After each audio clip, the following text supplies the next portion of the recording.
Hello everyone, welcome back to our channel. और आज है हमारे 21 डे स्कॉलर जर्नी का डे 11, जिसमें हम बिजनेस स्टडी का चैप्टर 2 प्रिंसिपल ऑफ मैनेजमेंट के बारे में पढ़ेंगे। तो what is principle of management? Principle of management are general guidelines और basic statement which are based on experiments. मतलब प्रिंसिपल ऑफ मैनेजमेंट वो जनरल गाइडलाइंस हैं, ऐसी बेसिक स्टेटमेंट्स हैं जो एक्सपेरिमेंट पे बेस होती हैं, रेगुलर प्रैक्टिस पे बेस होती हैं। Nature and characteristics of principal of management. Principle of management के क्या नेचर्स होते हैं, क्या फीचर्स हैं इसके? सबसे पहला, यूनिवर्सल एप्लीकेशन। जो प्रिंसिपल्स ऑफ मैनेजमेंट है वो यूनिवर्सली एप्लीकेबल है, हर टाइप के ऑर्गेनाइजेशन में इसका यूज़ किया जाता है। General guidelines. Guidelines helpful for solving problems. जो प्रिंसिपल ऑफ मैनेजमेंट होती हैं वो ऐसी जनरल गाइडलाइंस हैं जिनसे हम किसी भी टाइप की प्रॉब्लम्स को सॉल्व कर सकते हैं, बिजनेस में आने वाली problems. Cause and effect relationship. जो प्रिंसिपल ऑफ मैनेजमेंट है वो कॉज एंड इफेक्ट रिलेशनशिप पे बेस होती है कि किस रीज़न की वजह से, किस कारण की वजह से बिजनेस पे क्या इफेक्ट पड़ा, ये इफेक्ट दिखाता है प्रिंसिपल ऑफ मैनेजमेंट। नेक्स्ट है based on experiment. Principal of management जो भी होती हैं वो प्रॉपर ऑब्जर्वेशन एंड एक्सपेरिमेंट पे बेस होती हैं। मतलब किसी भी बिजनेस में लागू करने से पहले उसको कई बार एक्सपेरिमेंट किया जाता है, उसी बेस पे हम उस प्रिंसिपल ऑफ मैनेजमेंट को फॉलो करते हैं किसी भी पर्टिकुलर ऑर्गेनाइजेशन में। नेक्स्ट है flexible. Flexible principal of management को हम टाइम टू टाइम कभी भी मॉडिफाइड कर सकते हैं। Importance and significance of a principle of management. क्या इंपॉर्टेंस होती है? Optimum utilization of resources. Business में जितने भी रिसोर्सेज हैं उनका proper utilization principle of management की मदद से कर सकते हैं। Second, proper decision making. Business के रिगार्डिंग हमें जो भी लॉन्ग टर्म या शॉर्ट टर्म डिसीजन लेने होंगे वो प्रिंसिपल ऑफ मैनेजमेंट की मदद से ले सकते हैं। Increase efficiency. Principal of management business में होने वाली एक्टिविटीज़ की को एफिशिएंट तरीके से परफॉर्म करने में हेल्प करता है। Fulfilling social responsibility. Social responsibility business की क्या होती है कि सोसाइटी को अच्छी क्वालिटी के गुड्स एंड सर्विसेज प्रोवाइड करे। Adjusting to changing environment.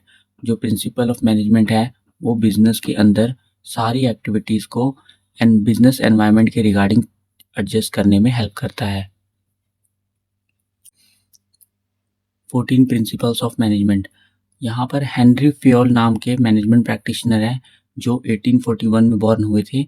उन्होंने मैनेजमेंट के रिगार्डिंग 14 प्रिंसिपल डिफाइन किए हैं कि किसी भी बिजनेस के अंदर ये 14 प्रिंसिपल अगर हम लागू करें तो बिजनेस में होने वाली सारी एक्टिविटी स्मूथ तरीके से और बिजनेस में जो रिजल्ट आएंगे वो हमारे काफ़ी अच्छे रिजल्ट्स आएंगे अगर हम इन प्रिंसिपल्स को बिजनेस के अंदर फॉलो करें। Classification of business activity into 6 categories. Henry Fayol ने बिजनेस की एक्टिविटीज़ को 6 कैटेगरीज में डिवाइड किया है। ये 6 एक्टिविटीज़ कौन सी है? टेक्निकल एक्टिविटी जो प्रोडक्शन से रिलेटेड होती है, कमर्शियल एक्टिविटी जो बाइंग एंड सेलिंग से रिलेटेड है, फाइनेंशियल एक्टिविटी जो कैपिटल का किस तरीके से यूज़ करना है उससे रिलेटेड है, नेक्स्ट है सिक्योरिटी एक्टिविटी, उसके बाद अकाउंटिंग और लास्ट वन मैनेजरियल एक्टिविटी। इन 6 एक्टिविटीज़ में हेनरी फ्योल ने बिजनेस की एक्टिविटीज़ को डिवाइड किया है। Principles given by Henri Fayol. अब हेनरी फ्योल ने कितने प्रिंसिपल ऑफ मैनेजमेंट दिए हैं? हेनरी फ्योल ने टोटल 14 प्रिंसिपल्स ऑफ मैनेजमेंट दिए हैं। First one, division of work. Division of work का मतलब क्या है? Divide the total task of the organization. किसी भी बिजनेस के अंदर जो भी हमारा काम है उसको छोटे छोटे पार्ट्स में डिवाइड कर देना। इससे क्या होगा? काम का बर्डन रिड्यूस होगा और स्पेशलाइजेशन आएगी। Allocated the duties to employees as per the capabilities and qualification। काम को डिवाइड करने के बाद हर किसी को काम उनकी क्वालिफिकेशन और कैपेबिलिटी के हिसाब से प्रोवाइड करना। Parity between authority and responsibility. Next क्या है? अथॉरिटी का मतलब यहाँ पर है राइट टू टेक डिसीजन, हम बिजनेस के अंदर जो डिसीजन ले सकते हैं, और रिस्पॉन्सिबिलिटी का मतलब परफॉर्म ड्यूटीज़। हेनरी फ्योल का ये कहना है कि किसी भी बिजनेस के अंदर अथॉरिटी और रिस्पॉन्सिबिलिटी का प्रॉपर बैलेंस होना चाहिए। Authority without responsibility leads to irresponsible behaviour. अगर हम किसी भी बिजनेस में अथॉरिटी ज़्यादा दे देंगे बिजनेस में किसी भी पर्सन को तो वो उसका मिस यूज़ कर सकता है, और अगर रिस्पॉन्सिबिलिटी ज़्यादा होगी तो काम को करने में कन्फ्यूजन क्रिएट होगी और वो काम सही तरीके से परफॉर्म नहीं होगा। नेक्स्ट है डिसिप्लिन। डिसिप्लिन यहाँ पर क्या कहता है? Discipline means respect of authority and follow the rules and regulations. किसी भी बिजनेस के अंदर काम को स्मूथ तरीके से करने के लिए डिसिप्लिन का मेंटेन करना बहुत ज़रूरी है। और डिसिप्लिन किस तरीके से मेंटेन की जा सकती है? Punishment, reward, clarity of rules, इन सभी मेथड से हम बिजनेस के अंदर डिसिप्लिन मेंटेन कर सकते हैं। नेक्स्ट है unity of command. Unity of command क्या कहता है कि one person should receive order from one boss only. किसी भी बिजनेस के अंदर जो भी काम करने वाला एम्प्लॉयज़ है उसे ऑर्डर सिर्फ एक ही बॉस से मिलना चाहिए। अगर उसे ऑर्डर एक से ज़्यादा बॉस से मिलेगा तो वो काम को करने के लिए कंफ्यूज हो जाएगा और काम सही तरीके से नहीं कर पाएगा। यूनिटी ऑफ डायरेक्शन, इसका मतलब बिजनेस में होने वाली सारी एक्टिविटी वो सभी एक ही डायरेक्शन में, एक ही ग्रुप ऑफ प्लान को, एक्टिविटी को फॉलो करते हुए ही परफॉर्म होनी चाहिए। Subordination of individual interest to general interest. Individual interest का मतलब जो इम्प्लॉयज़ हैं, काम करने वाले, उनका इंटरेस्ट किस चीज़ में है। जनरल इंटरेस्ट का मतलब ऑर्गेनाइजेशनल का इंटरेस्ट। यहाँ पर ये बताया है फ्योल ने कि दोनों इंटरेस्ट के अंदर हार्मनी होना ज़रूरी है। अगर दोनों में से एक भी इंटरेस्ट एक दूसरे से डिफ़र करेंगे, दोनों इंटरेस्ट मैच नहीं होंगे तो काम सही तरीके से परफॉर्म नहीं होगा यहाँ पर। जैसे फॉर एग्ज़ाम्पल, ऑर्गेनाइजेशन चाहती है कि उनके गोल अचीव हो जाएँ और इंडिविजुअल चाहते हैं कि उनको पर्सनल बेनिफिट्स मिले। तो इस तरीके से दोनों के इंटरेस्ट मैच नहीं हो रहे हैं, तो यहाँ पर इंटरेस्ट को मैच करना ज़रूरी है, तभी ऑर्गेनाइजेशन में काम प्रॉपर तरीके से परफॉर्म हो पाएगा। Fair remuneration to worker. Fayol ने क्या सजेस्ट किया है कि एम्प्लॉयज़ को उनके काम के अकॉर्डिंग पे करना चाहिए उनकी सैलरी। अगर कोई भी एम्प्लॉय अंडर पे किया जा रहा है तो वो अपना पूरा मैक्सिमम एफर्ट बिजनेस के अंदर नहीं लगाएगा। Centralization and decentralization. सेंट्रलाइजेशन का मतलब पावर टॉप लेवल के पास होना, डिसेंट्रलाइजेशन का मतलब पावर सभी लेवल के पास होना। फ्योल ने ये बताया है कि किसी भी ऑर्गेनाइजेशन को दोनों ही स्ट्रक्चर फॉलो करने की ज़रूरत है सिचुएशंस के according. Scalar chain. Scalar chain का मतलब है follow the line of authority and chain of command. किसी भी बिजनेस के अंदर स्केलर चेन का फॉलो होना ज़रूरी है, बट कई बार क्विक डिसीजन लेने के लिए गैंग प्लैंक की मदद से हम क्विक डिसीजन ले सकते हैं। नेक्स्ट है ऑर्डर। प्रिंसिपल ऑफ ऑर्डर क्या कहता है? Principle of order doesn't mean command. इसका मतलब कमांड नहीं है, इसका मतलब बिजनेस में जितने भी मैन एंड मटेरियल है उनकी फिक्स्ड प्लेस, ऑर्डरली उनको अरेंज किया हो और उनकी किसी भी ऑर्गेनाइजेशन में फिक्स्ड प्लेस हो। इक्विटी। इक्विटी यहाँ पर क्या शो करता है? जस्टिस और काइंडनेस। फ्योल का ये व्यू पॉइंट है कि किसी भी ऑर्गेनाइजेशन में हर किसी को सेम ट्रीटमेंट मिलना चाहिए। किसी भी पर्सन को कास्ट, क्रीड और कल्चर के बेसिस पे जज नहीं करना चाहिए। Stability of tenure of personnel. किसी भी ऑर्गेनाइजेशन के अंदर अगर इंस्टेबिलिटी है, हम कोई भी काम करने वाला एम्प्लॉयज़ है उसको कुछ थोड़ा टाइम देना चाहिए ताकि वो काम को समझ सके। अगर हम एम्प्लॉय का टर्नओवर रेगुलर रखेंगे जिससे हमारे बिजनेस के अंदर इंस्टेबिलिटी की सिचुएशन आ जाएगी। इसीलिए बिजनेस के अंदर कम से कम एम्प्लॉय टर्नओवर हो ताकि वो काम को समझ पाएँ और काम को अच्छे तरीके से कर पाएँ। इनिशिएटिव। इनिशिएटिव का मतलब कि मैनेजर को यहाँ पर एनकरेज करना चाहिए सबॉर्डिनेट्स को ताकि वो भी आगे बढ़कर आगे आएँ और अपना सजेशन दे किसी भी डिसीजन के रिगार्डिंग।